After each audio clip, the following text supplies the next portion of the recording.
John, yan. Sa Book of John, chapter 1, verse 1 hanggang 3. So, nilagay na po natin dito sa ating PowerPoint. At inaanaya ko po ang bawat isa na sabay-sabay po natin basahin. Okay, kung handa na po ang lahat, tumingin po tayo sa ating PowerPoint. Ayan, sa ating presentation. And let's start reading together. Okay, 1, 2, 3. In the beginning was the Word, and the Word was with God, and the Word was God. He was with God in the beginning. Through Him, all things were made. Without Him, nothing was made that has been made. Tayo po ay manalangin. Ama naming Diyos, salamat po sa kagalakan. Salamat, Panginoon, sa excitement. At salamat din, Panginoon, dahil, Lord, ang bawat sa amin dito ay may taglay na hininga. At pagkakataon, Lord, na Ikaw ay makapakinig, Lord God, at kami rin ay makapakinig, Lord God, ng iyong mga salita. Dalangin ko po, ihanda niyo ang aming mga puso. Gawin niyo ito, Lord God, tulad ng isang matabang lupa na pagtataniman ng iyong mga salita, Lord God, na tulad ng isang buto. Lord, na aming pangangalagaan, na aming pakakaingatan. At alam namin, yun, Lord God, na payayabungin. At patuloy, Lord God, na, Lord, lalago, Lord, upang ito ay aming maisapamuhay. Dalangin ko rin po, Lord God, na matanggap ng bawat isa ang katotohanan sa iyong salita sa umaga na ito. At anumang tangka ng kalaban na ito'y nakawin o sirahin sa pangalan ni Jesus, aming minawasak in Jesus' mighty name. At Lord, basbasan niyo po ang bawat isa, magaling abang lingkod. Salamat po sa iyo ang lahat ng papulit parangal, pamdalangin sa pangalan ni Jesus. Amen. Sige po, makakaupo na po ang bawat isa. Ayan. Ako po ay excited din. Kaya parang lahat siguro excited ngayon. Ako ay excited kasi po tayo ngayon ay nasa ibang book na. Yan. Sabi na kakatapos lang natin na pag-aralan ang 1st and 2nd Peter. So tayo naman ngayon ay pupunta po sa Book of John. Actually po, kung ikaw po ay isang bagong Kristiyano, sa mga bagong Kristiyano, itong Book of John, ito po yung laging tawag doon nire-recommend na basahin. Ayan, sabi nga, bakit nga ba ito yung nire-recommend lagi? Kasi kung ating babalikan, yung John 3:16 nandito. Amen po ba? Kumbaga, ito yung tinutukoy yung, kumbaga, sinasabi nila na heart of the Bible. So, ngayong umaga, dito na po tayo magsisimula sa Book of John. At napakaganda nga po ng ating binasa kanina, kung saan ito ay tumutukoy dun sa sinasabing word. Ayan, ano nga ba yung Tagalog ng word? Salita. Amen po ba? So, lahat dito ay nakakapagsalita. Amen. Ayan. Gaano ba kahalaga na naririnig mo ang isang salita para magkaintindihan? Amen po ba? Amen. Sabi nga, mahirap talaga. Hindi ko alam kung may makakakilala na si Kuya Jeff. Ayan, siguro, iilan lang sa atin ang kaya makipag-usap kay Kuya Jeff. Naalala ko natin si Francis.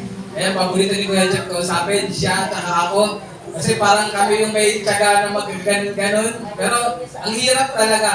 So tayo ay mapalad na ang bawat isa ay nakakapagsalita. At sabi nga, atin na-express ang ating mga gustong sabihin. Amen po ba? Ayan, kaya naman si Apostle John, ayan, si Apostle John, wala siya sa kanyang pagtuturo o sa kanyang sulat na ginamit niya yung salitang word. Ayan, yung salitang word. Amen po ba? So, hayaan niyo po magkaroon ako ng, hindi ko alam kung maikling introduction to o mahaba, pero makinig po ang bawat isa. Amen?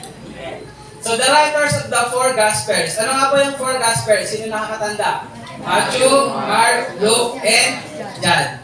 So, the writers of the four Gospels sabi nga snapshots. Pag sinabing snapshots, kumbaga, pinakita sa atin kung paano nga ba namuhay ang ating Panginoong Hesus dito sa mundo. Amen po ba? Sino na nakabasa ng 4 na libro na yon? Matthew, Mark, Luke, John? Or currently, binabasa nyo? Di ba mababasa natin doon kung paano namuhay ang ating Panginoon? Amen? Sabi nga, for no complete biography could ever be written. Kumbaga, yung Matthew, Mark, Luke, and John, hindi yun kompleto actually ng buong buhay ng Panginoong Hesus. Sabi nga, parang snapshots lang. Kasi sinabi ni mismo sa Book of John na hindi kakasya ang lahat. Amen po ba? Kaya yung mga mahahalagang details lang. So, sa Matthew, sinulat ni Matthew ang Book of Matthew sa mga fellow juice niya. Yan, hindi po yung juice na inumin. Yung hudyo. Amen? So, sinulat niya ang Book of Matthew para ipakilala ng ating Panginoong Hesus ang katuparan sa pangako sa Old Testament. Kung babasahin niyo po ang Matthew, magsisimula po yan, di ba? Meron dyan yung genealogy. Pag sinabing genealogy, ayan yung pinagmulan ng lahi. Amen? Kasi napakahalaga yun para matrace kung talagang siya ay nasa lineage ng hari. Amen po ba? Kaya sa Matthew, pinakilala ni Matthew ang ating Panginoong Hesus na siya ang hari. Tandaan po natin yan. Meron na naman pang pa-exam sa Ate Ruth. Ayan. Pagdating naman sa Mark, ayan, sinulat ni Mark ang Book of Mark para sa mga Romans na mga mananampalataya. Pineresent naman ni Mark si Jesus as servant. Amen po ba? Makukuha natin na ang ating Panginoong Hesus ay nagbi-minister sa mga needy people. Ayan, kaya kapag binasa niyo yung Book of Mark, makikita niyo lang kung paano lagi ang Panginoon as nagpapakita na siya ay nag-serve. At sa Book of Luke naman, dito naman natin mababasa na si Luke, sinulat niya ang Book of Luke, ayan para sa mga Greeks, ayan, sa mga Grego. At in-introduce naman niya ang ating Panginoong Hesus na siya ay Son of Man. Ayan. Kasi, ang ating Panginoong Hesus, hindi mo pwedeng ipakilala na siya ay Diyos lang. Kailangan mo rin ipakilala na siya ay naging tao. Amen po ba? At pagdating naman po ngayon dito sa Book of John, sabi nga kakaiba. Yan. Kasi isinulat ni John sa mga mananampalataya na both Jews and Gentiles. Amen po ba? Isinulat niya yung book na to para sa mga Hudyo at sa mga Hintil. Tanungin ko po ulit, sino ang mga Hintil? Tayo. Tayo mga hindi lahing Hudyo. Amen po ba? At kanya naman pineresent ang ating Panginoong Hesus na siya ay anak ng Diyos. Amen po ba? So, iba po ang pagkaka-describe ngayon o pagpapakilala ni John the Beloved o ni John sa ating Panginoong Hesus, kundi siya ay anak ng Diyos o sa English ay Son of God. Nakakasunod po ba? Sige, tingnan natin kung nakasunod. Ready na ba? Sa Book of Matthew, pinakilala natin Panginoong Hesus bilang King. Ayan. Sa Book of Mark, pinakilala siya bilang ayan. Sa Book of Luke, pinakilala siya bilang okay. Sa Book of Mark, ano ulit? Servant. At ngayon naman dito sa Book of John, pinakilala siya bilang Son of Man. So, magkaroon tayo ng konting background. Ang author po ng Gospel of John ay wala si John the Beloved. Ayan. So pag sinabing John the Beloved, siya ang sumulat ng Book of John, Book of 1st, 2nd, and 3rd John at Revelation. So ilan lahat siya? 5. Ayan. So tinatawag siya na John the Beloved. Ayan, kasi sinasabi na siya ay close kay Jesus. Lagi siyang mahilig. Yung tawag yun? Humilig. Ayan, mahilig siya, humilig. Ayan, kasi talagang, sabihin na natin, clinging. Ayan, yung ngayon dito, mga clinging. Sabi nga po, si Apostle John po, isa po siya sa 12 disciples. Tandaan po natin yan, ha? Isa po siya sa 12 disciples, at siya po ay anak ni Zebedee.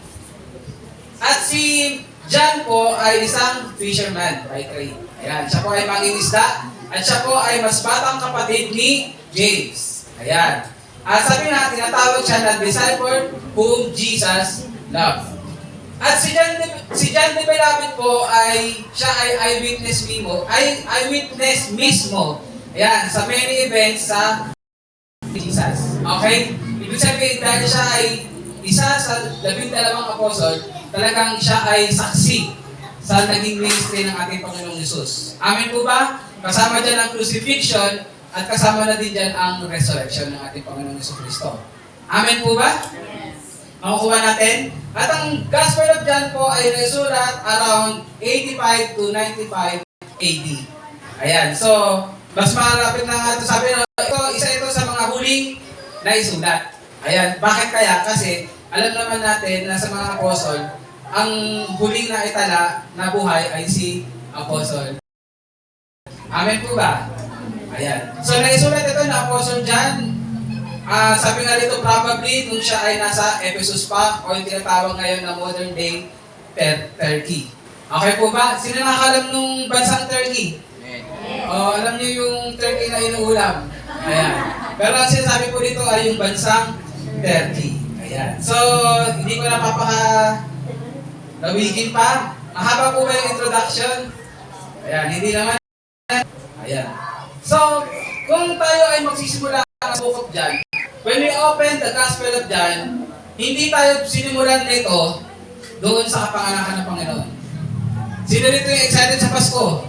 Amen. Di ba? Ang reason ng season ay ang ating Panginoong Jesucristo.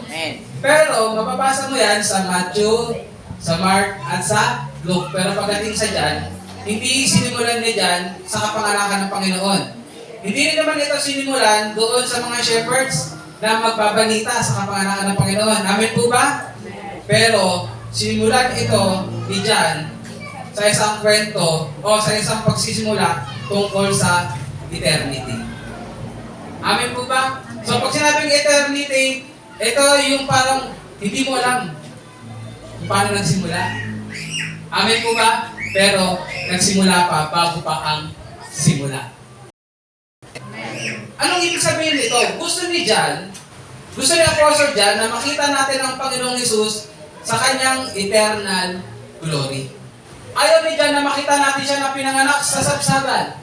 Ayaw makita ni John na makita natin na siya ay tawag doon yung kanyang human existence.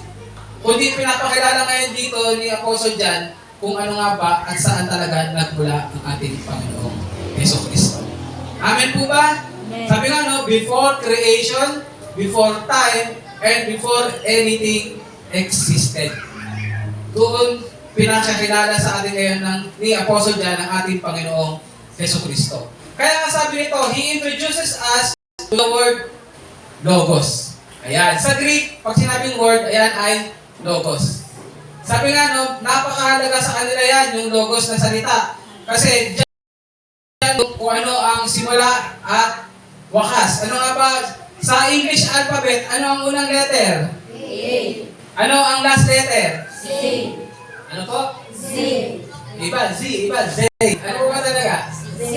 Ayan. Bahala na po kayo, basta yun yun. Pero sa Greek po kasi, ang first letter ay Alpha, at ang last po ay Omega.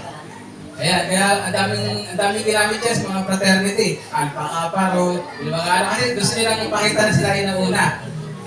Pero sabi nga doon, pinakilala sa atin si Jesus as the Word or Logos. Sabi nga po, no, much as our words reveal to others our hearts, di ba po, kapag ikaw ay may nararamdaman, sino rin tayo na-inlove na? Amen! Yan. Mga babae, wala dito yung mga nanligaw. Di ba, nung kayo ay niligawan, tinignan lang ba kayo, sabi niyo lang, ay, mahal ako nito. Ganun ba? Yung sa ate yan po, nung tinignan ko, sabi niya, I love you too. Wow! Sana all. Pero hindi ganun eh. Di ba, kailangan ko magsalita? Amen? Kung ikaw ay may nararamdaman, halimbawa, nagtatampo ka, nagagalit ka, di ba? Ikaw ay merong nais, ito ay kailangan mong sabihin. Amen po ba? Ibig sabihin ko ano ang laman ng puso mo. Kaya naman, pinapakita sa atin ngayon dito ni Apostle John na ang ating Diyos Ama. Ayan, ang ating Diyos Ama ay talagang mahal tayo. Amen po ba? Kaya ngayon, pinapakilala niya na ang pagmamahal ng Panginoon ay pinut niya into words. Amen? At ang word na to ay naging living word. Amen po ba? At walang iba yun, kundi ang ating Panginoong Jesucristo. Nakukuha natin? Amen. God loves us so much that He gave His only begotten Son. Amen po ba? Pwede ang palakpakan natin ng Lord sa bagay na yan. Ganito nireveal ng ating Diyos Ama ang kanyang pagmamahal sa bawat isa. Binigay niya ang kanyang bugtong na anak. Sabi nga po, no, a word is composed of letters And Jesus Christ is the Alpha and the Omega. The first and the last letters of the Greek alphabet. According to Hebrews, Jesus Christ is God's last word to mankind. Sinasabi sa Hebrews chapter 1 verse 1 to 3, mababasa natin dyan na si Jesus na ang pinakahuli. Yan. Pinakahuling word or representative ng Diyos sa sanlibutan. Kasi siya na yung kailangan ng divine revelation. Amen po ba? Ano yung sabihin nun?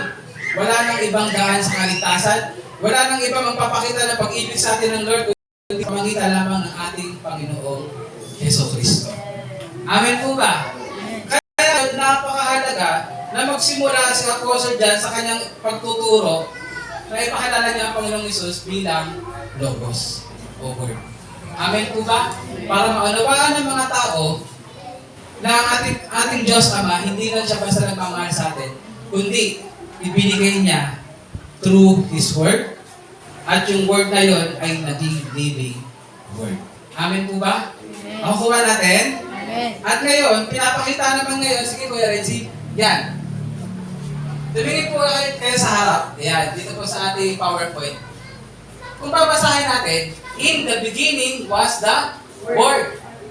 Tatanungin ko kayo, sa inyo mababasa sa Bible yung ang simula ay in the beginning?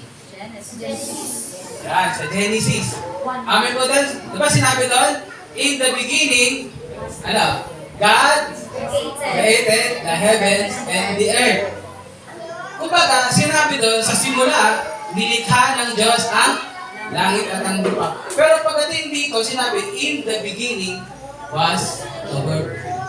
Kung tatagalogin natin yan, bago pa sa simula, ando doon na ang salita.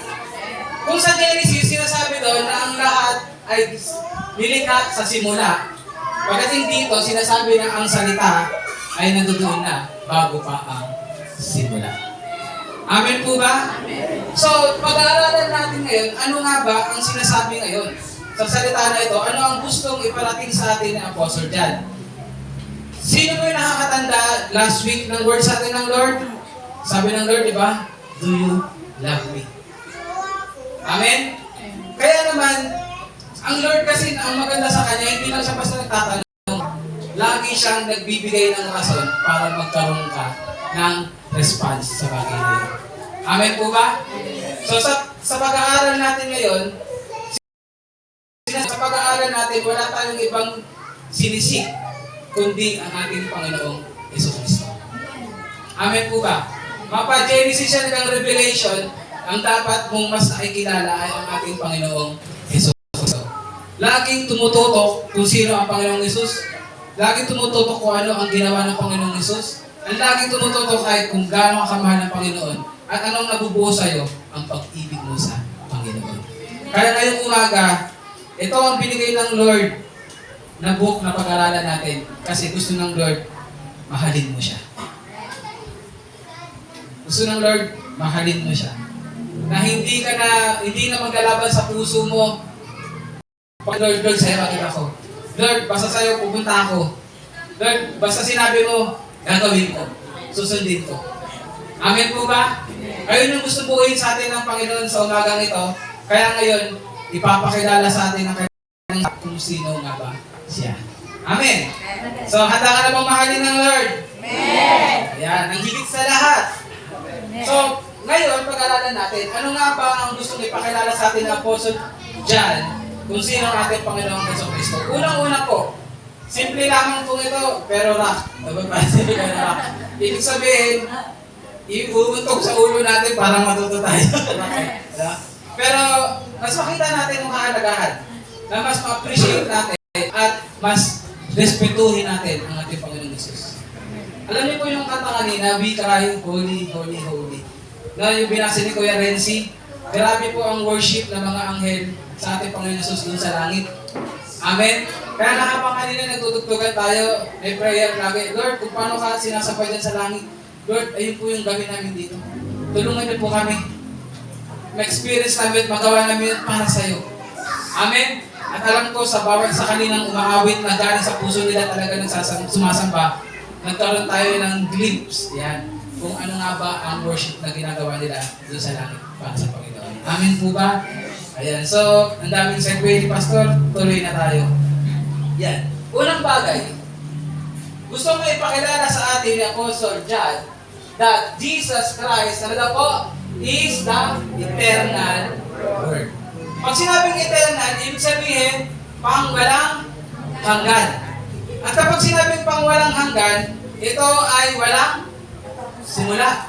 At ito ay walang wakas. Amen po ba? Bakit nga ba natin ito kailangan banggitin ngayon? Bakit kailangan sabihin ni Apostle John?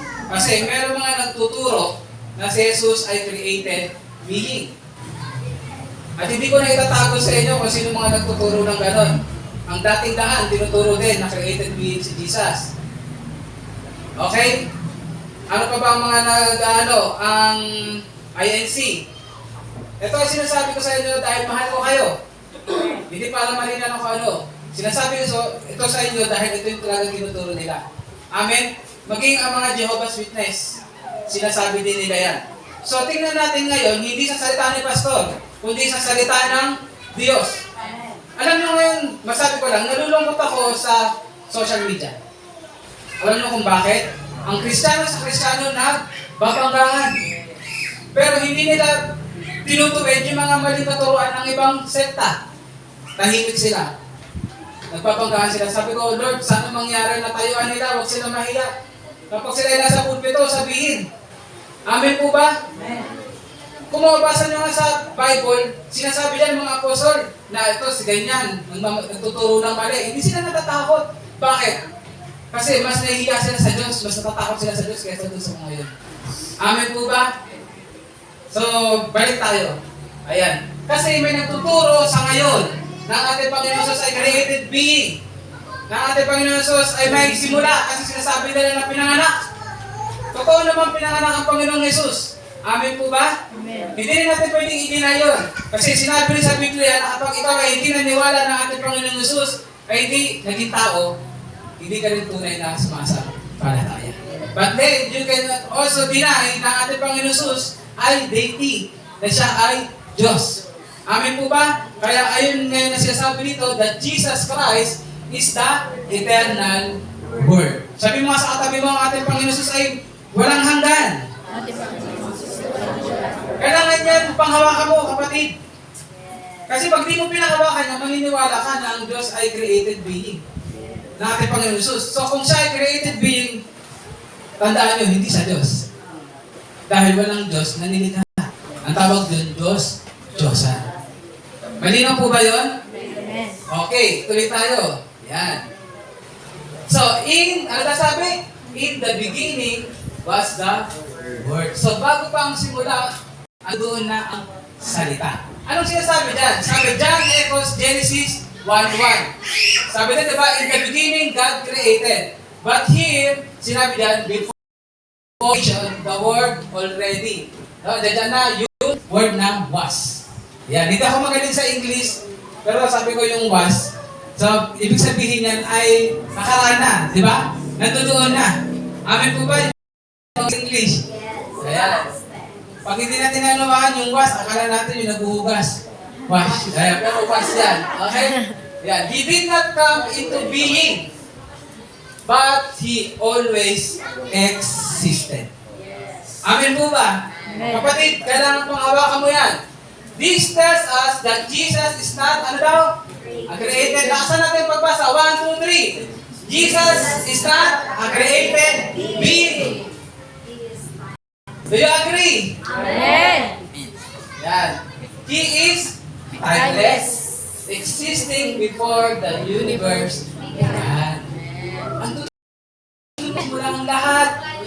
Amen po ba? Amen. Do you agree? Amen. Ulit ako? Hindi na. Okay. Yan.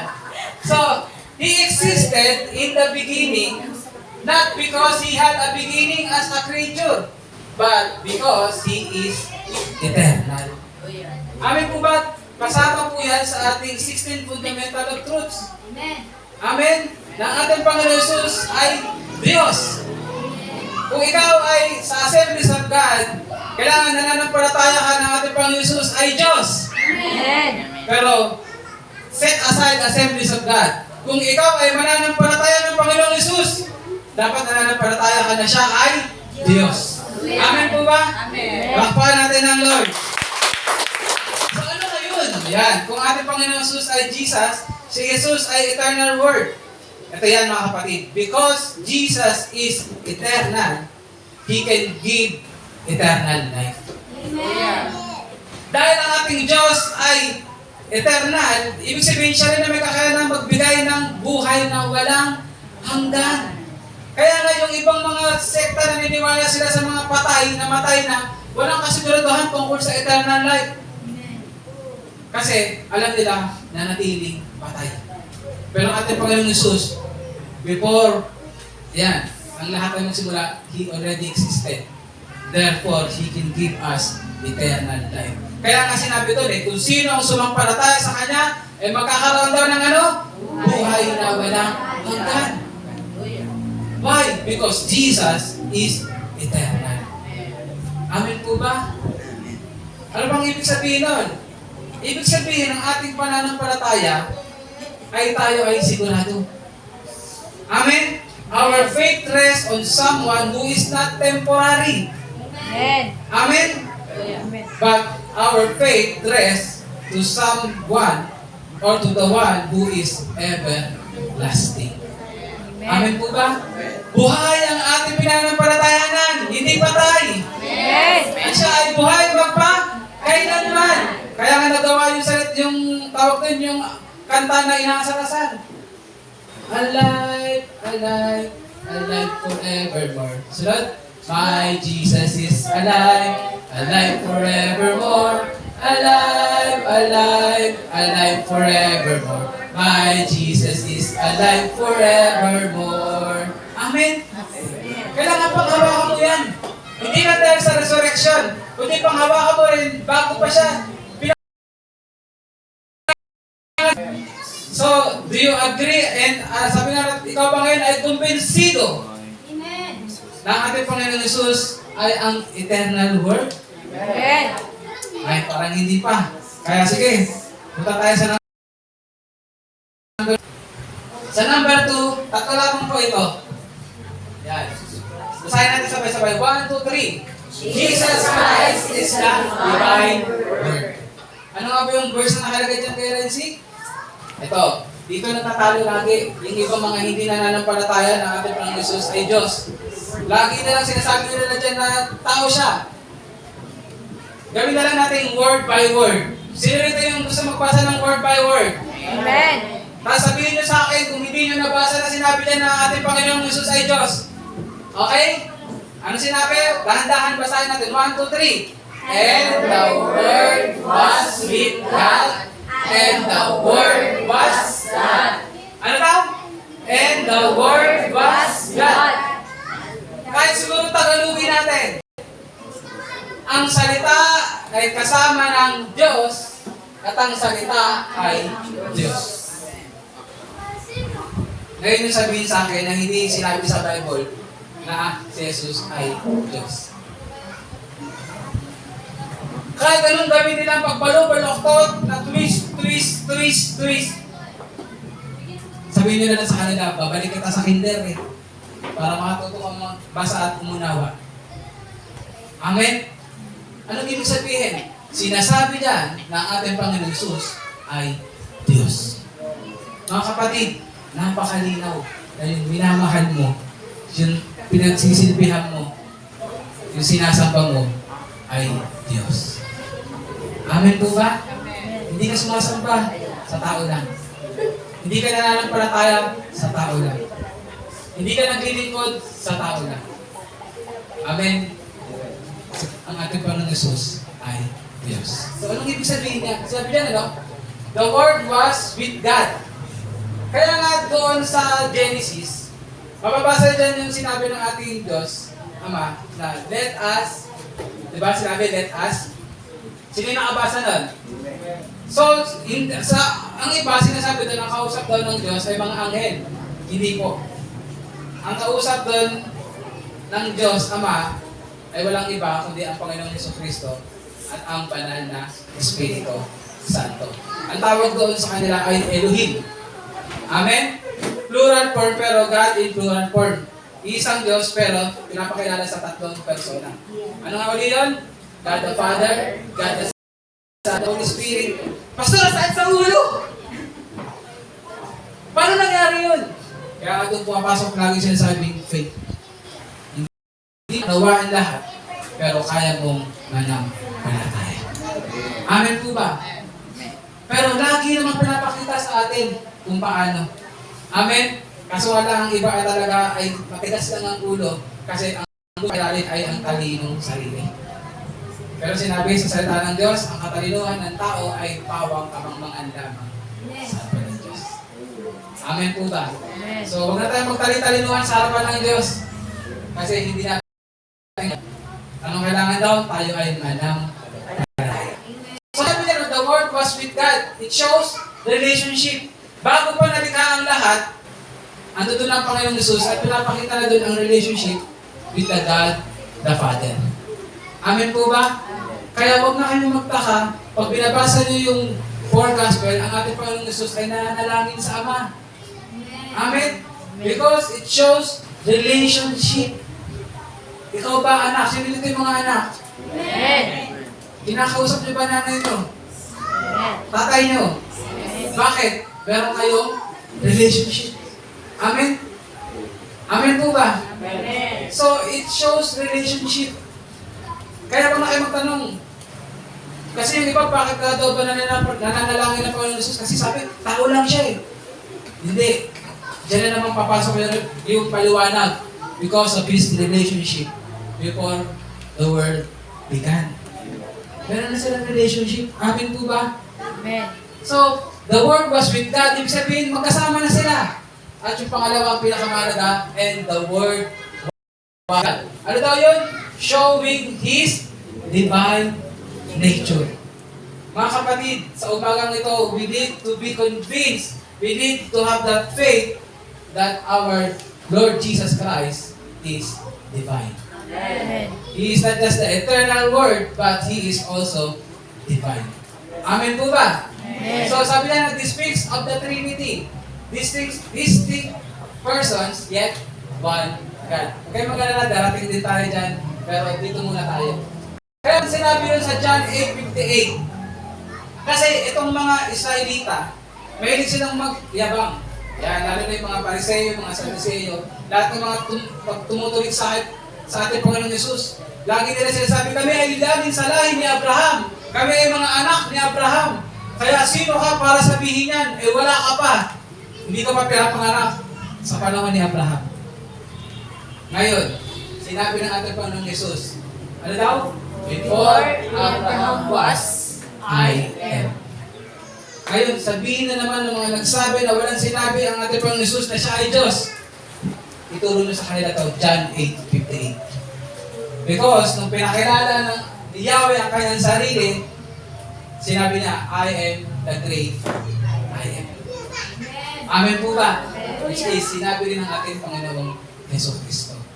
So, sa sinabi ng ating Panginoong Jesucristo na yan, ayan ba ay nagpapakita na siya ay nag-exist na bago pa si Abraham.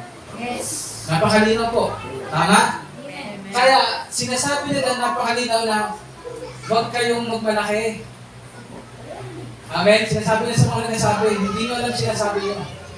Kasi kung talagang pinag-aaralan nyo ang scripture, makikita nyo na doon na ang Messiah ay nag-exist na bago pa ang lahat. Amen po ba? So, ano ang makukuha natin dito? Anong ibig sabihin yan? We can trust Jesus fully. Tayo ay makakapagtiwala ng buong buo sa ating Panginoong Jesucristo. Amen? Amen. Why? Because He is not just a good teacher. He is not just, but He is God Himself. Amen. Sino nakakaalala ng ating tema ng first anniversary? Changing God. Sa James. Ano sinasabi doon? Hindi siya tulad ng tao na nagsisinungaling at hindi siya tulad ng tao na nagpapakita ng di bahagyang pagbabago. Ano ibig sabihin? Dahil Diyos ang ating Panginoong Jesucristo, hindi siya sinungaling. Amen. Dahil Diyos ang ating Panginoong Jesucristo, hindi siya nagbabago. Amen. At dahil Diyos siya ay makapangyarihan. Kaya we can trust Him fully ng buong buo ng ating buhay. Ng anuman sa mga nais natin, dahil siya ay Diyos. Amen. Amen po ba? Kasi kung ikaw magbibigay ka ng buong tiwala sa tao, ito na naman, mag-aay na naman kayo sigurado. Di ba? Bigay mo na yung tiwala mo, sinaktan ka pa. Naniwala ka sa mga sinabi, pero nagsinungaling. Amen? Amen. Bibigyan ka ng 10,000, hanggang ngayon wala pa rin. Diba? Hindi nababahain ang Pilipinas, pero binabaha ka rin. Nasa na ang flood control project. Nasa payo. Nasa payo. Why? Kasi tao lang ang nagsalita. Kahit nga ikaw mismo tayo eh. Pag nagsalita tayo, di ba? Minsan, napapako. Minsan napapako kasi kahit ayaw mo, kasi wala dumating ka sa sitwasyon na hindi mo kayang gawin. Halimbawa, nangako ka, Nancy! Pag ikaw nag-aral, 1,000 ka lagi, araw-araw baon mo. Pakpakan naman dyan. Kaso lang, yung business na wala. Diba? Kahit gusto ko, wala na akong kakayanan. Kaya Nancy, yung 1,000, 10 piso mo. Diba? Pero, ano nga pang gusto pa ni Pastor? Ang ating Diyos ba nalulugi? Ang ating Diyos ba ay nababawasan ng kapangyarihan? Anong ibig sabihin? May pangako siya, kaya niyang gawin! Amen. Amen! Palakpakan natin ang Lord! Kaya nga hindi siya nagbabago kasi kahit kailan, hindi magbabago ang kapangyarihan niya. Kaya nga yung pag-ibig niya sa bawat isa, hindi nagbabago. Kasi yun yung characteristic niya. He is the same yesterday, today, and forever. Kaya ngayon, kung ating Panginoon Jesus ay Diyos, wow! Lord, salamat po dahil ikaw ay Diyos. Makakaasa sa'yo. Amen. Amen po ba? Hindi ka sinungaling tulad ko. Sabi mo na, ako na. Hindi ka nagbabago tulad ko. Amen? At hindi ka limited tulad ko. Lahat ng sinabi mo, ginagawin mo, kaya mo. Tutuparin. Amen, palakpakan natin ang Lord. Kaya kapatid, ayan ang Diyos. Sabi ng Trinity ko ay nandiyan. Ayan ang Diyos na karapat-dapat mahalin ng buong buo. Amen po ba? Kaya nga, worshiping Jesus is the right response. Loving Jesus is the right response. Amen po ba? So, number 3 na tayo. Pasensya na kayo kung malikot ako kasi nakapag-review ulit ako nung yung topic sa pag-preach. Kapag nasa gitna lang daw kasi, inaantok yung mga nakikinig. Diba? Tingnan nyo, bibigyan ko kayo ng example. Huwag kayo tatawa ha. Ito, di ba nakaganyan? Yan na lang, huwag ganun ba doon? Di ba pag nandiyan lang yan, pag nilalapit mo yan, ano mangyayari sa mata mo? Kaya aantokin ka. Pero pag gumagalaw yan, di ba? Kaya galaw ka ng galaw. Ayan. Hindi naman ako nasa CR. Talagang gagalaw lang ako. Para magising kayo. Sabi ko nga sa inyo, excited ako eh. Kasi, I love Jesus! Amen. Gusto rin ng Lord, mahalin niyo siya. Yes. Amen. Nahiya ako kasi, sabi ng Lord, He deserves the love. Matawa-tawa ako, pero sa puso ko, sasabi ng Lord lagi, i-preach mo yan kasi kailangan mahalin nila ako. I-preach mo yan kasi karapat-dapat ako mahalin nila dahil ako, He is the great I am. Sinasabi niya, siya ang kailangan natin. Hindi yung mga bagay dito sa mundo. Hindi lang yung pamilya mo, hindi lang yung pangarap mo. Kundi siya. Kasi nandito ka. Kasi pag-aaralan natin yung number 3. Ano yun? 1, 2, 3, basahin natin. Jesus Christ is the creating Word. Ano sinabi niyan? Through Him, all things were made. Without Him, nothing was made that has been made. Anong ibig sabihin, kapatid? Nandito ka. dahil sa Panginoong Jesucristo. Amen. Lahat na nakikita mo, lahat ng minsan minahal mo ng higit sa Kanya, nandiyan dyan dahil sa Kanya. Nakukuha natin, Amen. kung wala ang Panginoong Jesus, wala ang lahat ng yan. Sinabi dyan, through Him all things were made. Ano daw? Sa pamamagitan niya, ang lahat ng bagay ay nalikha. Kung wala siya, walang malilikha. At ano man na nandito ay wala.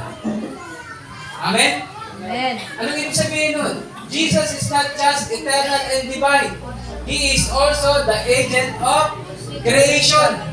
Everything we see. Sino na nakakita ng stars? Amen. Nakakita ng oceans? Amen. Mountains? Amen. At yung sarili mo sa salamin? Amen. Lahat yan ay nag-came into existence sa pamamagitan ng ating Panginoon, Yesu Cristo. Amen po ba? Amen. God created all things through Jesus Christ. Anong ibig sabihin ng mga kapatid? Ito lang naman. Lagi tayanan na huwag natin mahalin ang blessing. Ulit. Huwag natin mahalin ang blessing. Amen. Ang mahalin natin ay Yes. anong sunod? Huwag natin mas mahalin ang created things. Mahalin natin ang created. Amen po ba? Napakita dito ni Apostle John, kapatid, lahat na nakikita mo rito, maging ang buhay mo, nag-exist dahil sa Panginoong Jesucristo. Kaya kailangan mong magpasalamat sa Kanya. Dahil nandito ka, nandito ang mga bagay na yan, dahil sa Kanya. Amen. At hindi niya yan binigay para mahalin mo yan. Kundi binigay niya yan para makita mo, ma-appreciate mo ang Panginoong Jesus. At siya ang mahalin mo. Amen. Amen po ba? Amen. Gusto ko lang magbigay ng example. Sino ba? Ay, hindi, wag na lang ako tatawa. Halimbawa na lang, Kuya Renzi. Yan. Tingnan niyo maigi. Kuya Renzi, joke lang to Sa'yo na itong cellphone mo. Tapos ngayon, sabi mo nga kay Tin, salamat sa cellphone.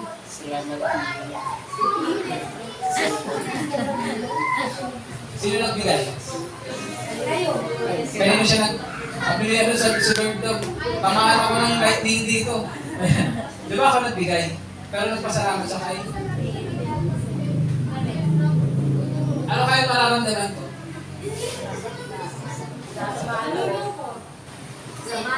Tapos ngayon, yung anak ko si Jaire. Jaire, I love you. Kaya gusto ko talaga, ikaw hindi nalulungkot. Joke lang ulit. Kaya bigay ko sa itong cellphone. Ngayon, nung nasa kanya na, wala na siyang oras sa akin. Cellphone na.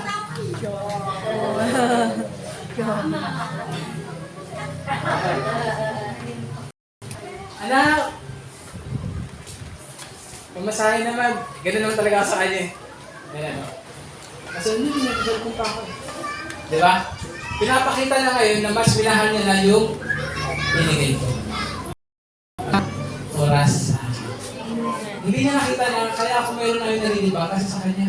Kaya, Dada. Diba? Ayun yung example, pero ganun tayo. Sabi kanina, di ba, ang tamaan, Bago. Pag-isip mo sa umaga, meron ka, bili ka na doon ng hindi lang. Nagulat ang everyone. Di ba? Pag-isip mo,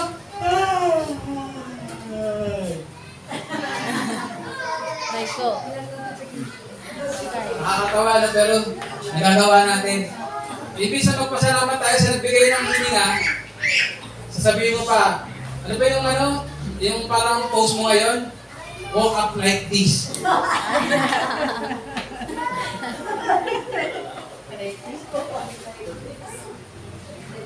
Nalilibang ka sa lahat ng binigay sa'yo.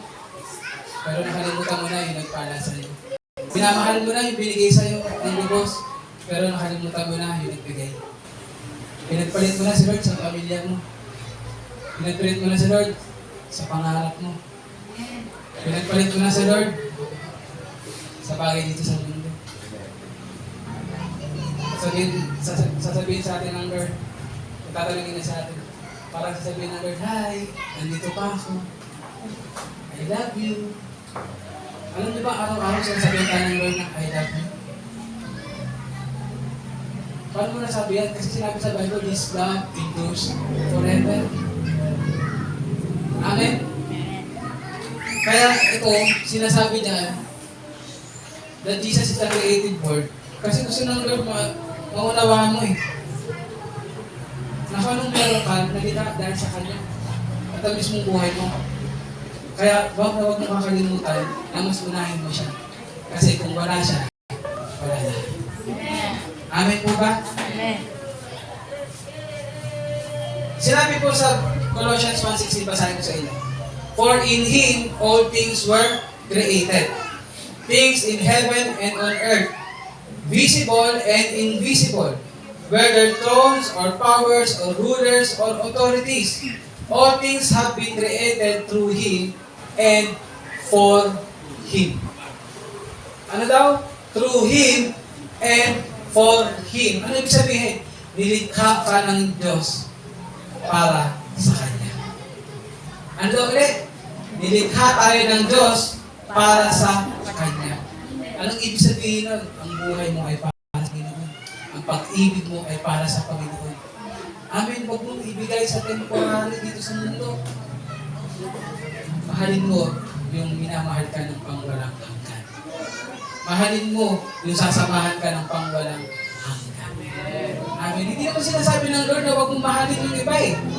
Ang sinasabi ng Lord, mahalin mo siya ng higit sa lahat. Sabihin mo nga, higit sa lahat. Higit sa lahat. Kapatid, ako, alam ko, nauunawaan niyo yung word na yan. Kung paano mo ipapakita na mas mahal mo ang ibang bagay kaysa sa Panginoon. Nananampalataya ako, gusto ng Lord, siya ang mahal natin sa Panginoon. Sinabi na yan. So, anong ibig sabihin nito? If Christ created us, then He owns us. Kung tayo ay nilikha ng Diyos, then siya ang nagmamayari sa atin. Amen po ba? Amen. Kaya nga, hindi aksidente ang buhay mo.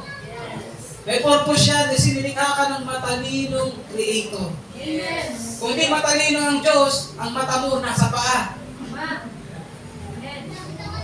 Ang ilong mo baligtad. Kaya nga sabi na, pag umulan, dulot ka na. Siguro sabihin nyo, Pastor, di ba may mga ganyan-ganyan? Sasabihin ko na sa inyo, dahil yan sa kasalanan. But our God, no, napakatalino ng Creator. Amen? Kaya nga sabi doon sa mga nababasa natin, di ba? Una na ba nilikha ang tao bago ang mundo? Kasi kung na daw nilikha ang tao, palutang-lutang daw tayo sa Kaya nilikha muna ang mundo. Amen? Amen. So, hindi aksidente ang buhay mo. May purpose ka. Kung ang halaman may purpose, ang araw may purpose, how much more ang buhay ng tao? Amen? Kasi sinabi sa Bible, mas mahal ng Diyos ang tao. Amen? So, we are designed with a purpose. If Christ has the power to create the universe, ito rin, He also has the power to recreate all that was broken. Kaya niyang ayusin kung ano man ang mga nasira. Kaya nga, di ba, sinasabi lagi sa Biblia, ang buhay natin ay nasira ng kasalanan. Amen po ba? But then, nung niligtas tayo ng Lord, He made us a new creation. Amen po ba? Amen. Ibig sabihin, pag nanampalataya ka sa Panginoon, He always create new things for you. Amen? Pero tandaan natin, huwag natin siyang ipagpalit sa mga bagay na yun. Unahin natin siya. Amen po ba? Meron po ba tayo natutunan? Amen. Sige, Kuya Renzi. Pinakita sa atin ng Apostle John sa kanyang sulat dito sa sa John chapter 1 verse 1 to 3 that Jesus is the eternal word, Jesus is the divine word, and Jesus is the creative word. So, ano dapat ang response natin? Basahin natin sabay-sabay. 1, 2, 3. Believe in Jesus as God. Worship Jesus as Creator. And trust Jesus as the essential source of life. At yung pinakagulo, lalagtong mo lang, love Jesus above. Amen po ba?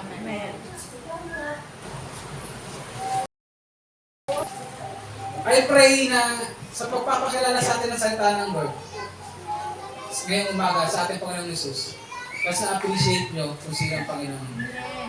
Mas makita nyo ngayon ang kahalagahan na siya ang unahin natin sa buhay natin. At mas respetuhin at kilalanin natin siya kung sino siya. Amen? Ayun po ang ating Panginoon na pinaglilingkuran. He is the eternal Word. He is the divine Word. And sabi nga dyan sa pinakahuli, He is the creative Word. Siya ang lumikha ng lahat. Sa pamamagitan niya, nilikha ang lahat at para sa Kanya. Amen po ba? Basta kilala na ba natin ang Panginoong Jesus ngayon? Marami pa tayong pag-aaralan tungkol sa Panginoong Jesus. So, I pray, while nandito tayo sa bukod dyan, mas lalo pa nating mahalin ang lubos ng ating Panginoon. Amen po ba? Sige po, tayo pong lahat ay tumayo. And, bago tayo manalangin, kaya rin si pakilabas nga yung chorus ng We Die Holy. O, simulan na natin ito sa simula. Bago tayo manalangin ay let's give our Lord Jesus Christ the worship na nararapat sa Kanya. Amen? Awitin natin ito na walang tugtog. Awitin natin ito na mayroong tunay na pagsamba kung paano siya sinasamba sa kalangitan, sa langit. Alam ko, sa iba, bago yung kanta na to, ngayon nyo lang narinig. Pero kahit ngayon lang, pwede nyo kantahin ng buong puso. Amen po ba? Ayan. Sige. Simulan natin. 1, 2, 3. We fall down, we lay our Kapag inaabot mo to, magitin mo to na may tuloy na pagsamba sa Panginoon. Jesus,